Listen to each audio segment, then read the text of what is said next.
سلام علیکم تماشاگران دوست گرامی. حالا باشد در نیویورک قرار داریم در کنسرتی حسن حیدر مرحمت طرفخانه امیر پالاس. اگر در خاطر داشته باشید کنسرت افضل شده بود. این دومین کنسرتی که ما توجیکان آمریکا پیشواز میگیریم و خورسندی خوشحالی خود را نشان میدیم. و ما نیز حسن حیدر یکی از سراینده‌هایی هست که واقعا شعرهای پرمضمون میخواند، از کلاسیک‌ها سرودها میسرد، آهنگ‌های خوب دارد و ما انتظار هستیم که این وزن با شکوه و شهامت پیشواز گرفته میشود و از رفتی برنامه برایتان نشان خواهیم داد که امروز توجیکان آمریکا حسن حیدر رو چگونه پیشواز میگیرند. حالا باشه صحنه رو برایتان عبدالله شوریان نشان میدهد و بعدا باز برنامه رو در رفتی کنسرت دوام خواهیم داد و نشان میدهیم رفت برنامه رو.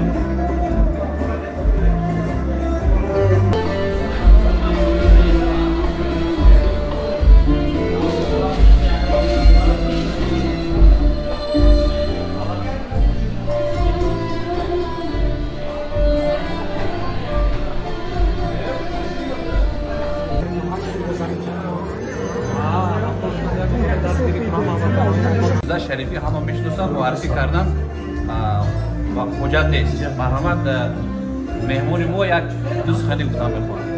سلامت باشین برادرای عزیز. ما امروز در طرفخانه امیر پالاس در شهر نیویورک در مهمانی برادرای عزیز خود هستیم. برادرای مهربان ما امروز لطف کردن و ما سر یک پیاله چای، سر یک بردنانی توجیکان‌ها اینجا با هم دیگر محبت میکنیم، چخچخ میکنیم، صحبت میکنیم و انشالله که با سرود و ترانه‌های که سالیان زیاد گوش کردن و در یادشان هست برای برادرای عزیز ما اجرا خواهیم کرد. برای شما برای کامیابی صحتمندی آرزومند هستیم. سلام بار اومدید نه؟ بله.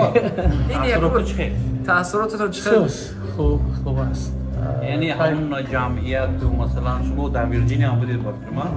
امین یک گپ است مثلا که با هر کاری که قیمت بسته گردد اگر خوری بود کل دسته گردد. من در اینجا خودم رو تنها حس نکنم. خود شما گفتید تأثیرات چقدر است؟ من خیلی کم در دوشنبه هستم. یگون این وضعی نیست.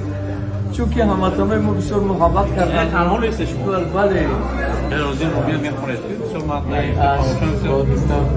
نه باید که دیگه دنبالی که نه باید جالبی ببینید این از محمد اقبال نوری. همین یک میسترش همه برای دوزوران. دیوانم و دل بسته اقبال خودت باش، گرمی خودت عاشق احوال خودت باش.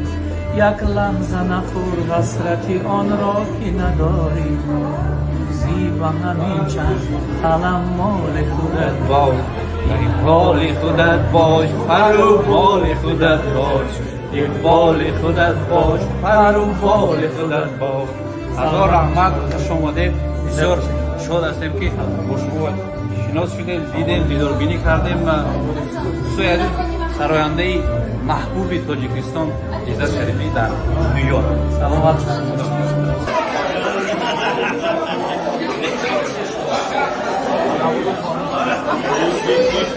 السلام علیکم علمجا. شما ده شما ده خوشخیر.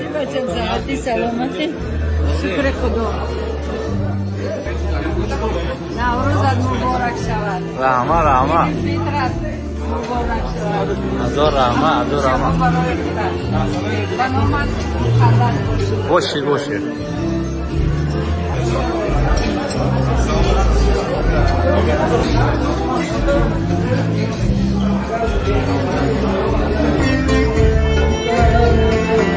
مزفر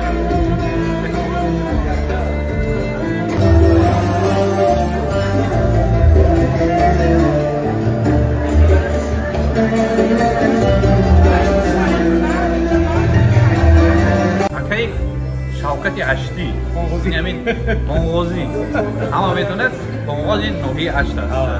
مردمی بسیار هم سر با فلک کشیده بگیم هم خطانه پونغاز آخه بیه؟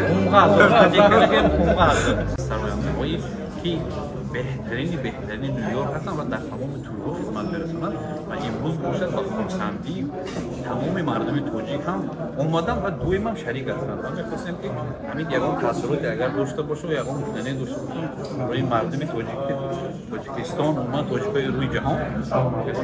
برای اول همه با عید گذشته تبریک کردن هستم. عیدات مبارک بسیار عزیز و بسیار یک باعث خوشحالی است که امروز من اینجا تاجیکایی که در آمریکا زندگی میکنن همه سرجم اومده.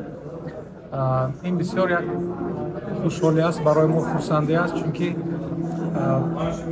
بار آخرین با فکرم همون روزهای نوروزی جمع شد. شکر خدا که هم خیلی کنسرت ها هست. من از سراینده ها، نوازنده ها اکی اصلا ایدر از تاجیکستان بودن یک بوی وطن، بوی تاجیکستان آوردن برای ما.